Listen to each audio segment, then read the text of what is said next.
এই মাংস আজকে আমি রান্না করব। আর এগুলা হয়েছে মাংসের জন্য পেঁয়াজ, রসুন, কাঁচামরিচ আর টমেটো। এগুলা আমি তেলে ভেজে নেব। দেখেন আপনারা।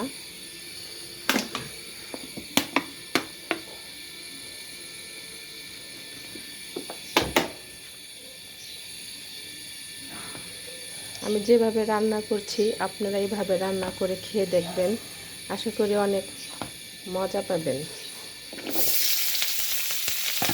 আগে পেঁয়াজগুলো বেটে নিব, আমরা ভাজা হলে পেঁয়াজগুলো আমরা বাটবো।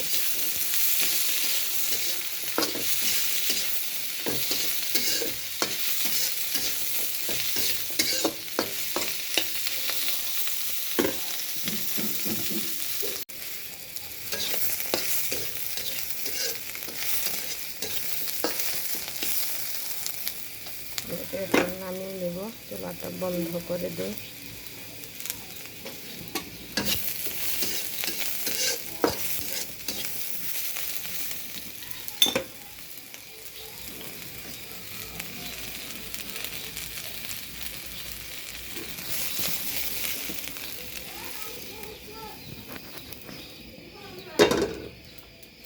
আমি এখন পাটায় নিয়েছি, এটা আমি এখন বাটবো।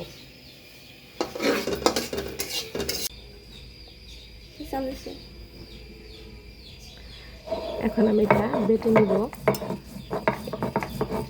পেঁয়াজ, রসুন এবং কাঁচামরিচ আর টমেটো এগুলো একসাথে নিয়ে আপনারা ভেজে দেখলেন, তো আমি ভাজলাম। এগুলো এখন আমরা বেটে নিব। এখন আমি বেটে নিচ্ছি।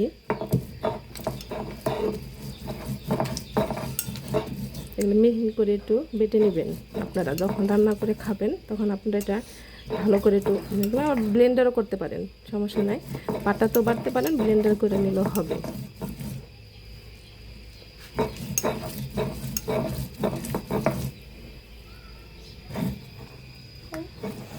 এখন বাটাটা আমার হয়ে গেছে,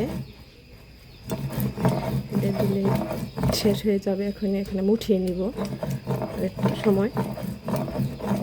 আপনারা এইভাবে বেটে নেবেন। এইভাবে বেটে নিলে খেতে খুব টেস্ট হবে। তরকারির ঝোলটা খেতে অনেক মজা। আমার হাজব্যান্ড এভাবে যদি আমি রান্না করে দিই, ও অনেক খুশি হয়, বলে যে আমি অনেক তরকারি খাই অনেকের বাসায় গিয়ে, কিন্তু তোমার মতো এরকম মজা হয় না, তোমার মতো এরকম ঝোলটা এরকম জিব্বায় এরকম টেস্টটা লাগে না, অনেক মজা হয়, তুমি এভাবে রান্না করো। এখন আমি এটা এখানে থাক, আমি এখান থেকে কড়াইতে দিয়ে দেব। এখন ভাতটা দিয়ে আমি এখন কড়াইতে তেল ঢেলে দিচ্ছি। তেল ঢেলে দিচ্ছি কারণ আমি মাংসটা ভেজে নিব। মাংসটা ভেজে আমি রান্না করব, কারণ ব্রয়লার মুরগি তো, এটা আমরা রান্না করলে হয়তো মজা লাগে না। আপনারা খেয়ে দেখবেন, ভেজে ভেজে খেলে খুব, ভেজে রান্না করলে খুব মজা হয়।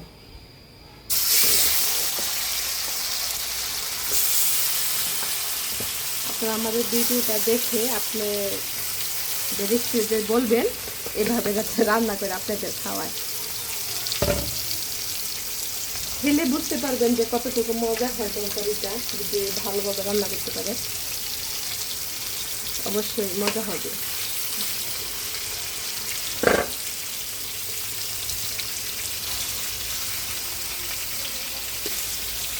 ভালোভাবে আর কি ভাজতে হবে, ভালোভাবে ভেজে রান্না করলে মাংসটা খেতে মজা লাগে।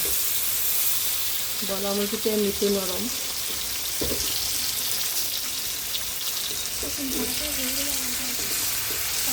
ভাজা হলে আবার আমি আপনাদের দেখাবো।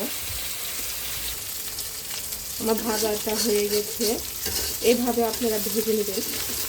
এইভাবে ভাজলে কি মানে মশলা দিয়ে মেখে রেখেছিলাম তো, এগুলো ভিতরে যায় এই মাংসের, মানে এটা ভাজলে টেস্টটা অনেক হয়। এখন আমি নামিয়ে নেব।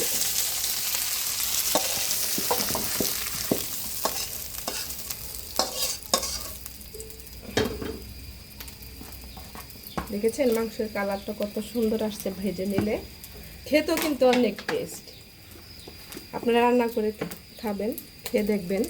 আর আমি সরিষার তেল দিয়ে রান্না করি, আপনারা সয়াবিন তেল দিয়ে রান্না করলেও পারবেন, যে যেটা খায়।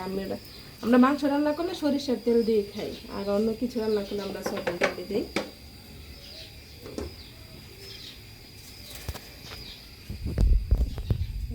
মশলাটা দিয়ে দিব।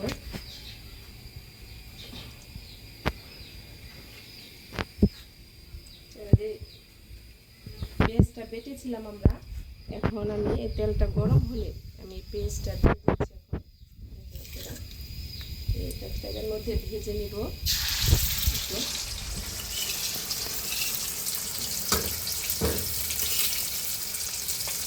ভালো করে নেড়ে চেড়ে যাবে। মশলাটা দিয়ে দিবেন। লেবু রসটা দিলে একটু ভালো হয় তরকারিটা খেতে, অল্প একটু দিলেই হবে। কাঁচা লেবু বা কারণ একটু কম দিলে হবে, মাংস বুঝে আছি কতটুকু লাগে।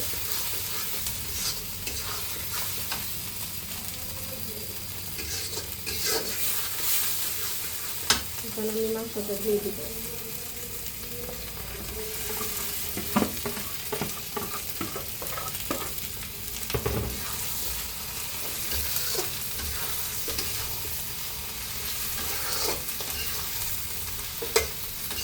এত সুন্দর গ্রান আসছে, না খেলে না, খেলে বুঝতে পারবে যে কতটুকু খেতে এত টেস্ট।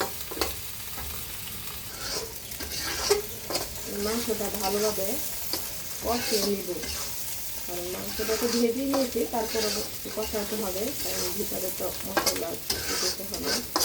তার জন্য আমি একটু পানি দিয়ে দিচ্ছি।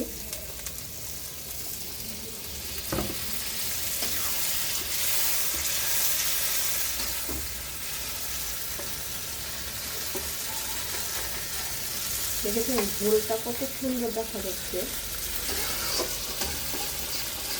ঝোলটা খেতে হচ্ছে, আপনারা খেয়ে দেখবেন রান্না করে। দেখেন তরকারি কালারটা কত সুন্দর আসছে। আমার হাজবেন্ড সবসময় বলে, সে ব্রয়লার মুরগি খায় না, তারপর আনলে বলে তুমি যেভাবে রান্না করো খুব মজা হয়, তুমি ওরকম করে রান্না করবে।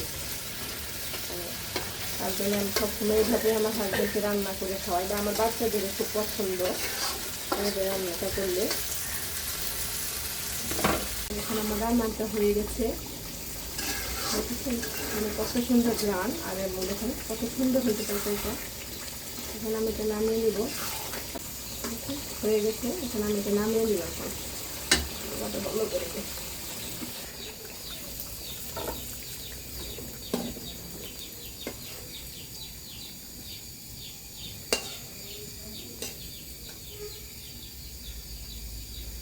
কত সুন্দর দেখা যাচ্ছে। এভাবে আপনারা রান্না করে খাওয়াবেন সবাইকে। আমি এখন রেখে দিচ্ছি। আল্লাহ হাফেজ।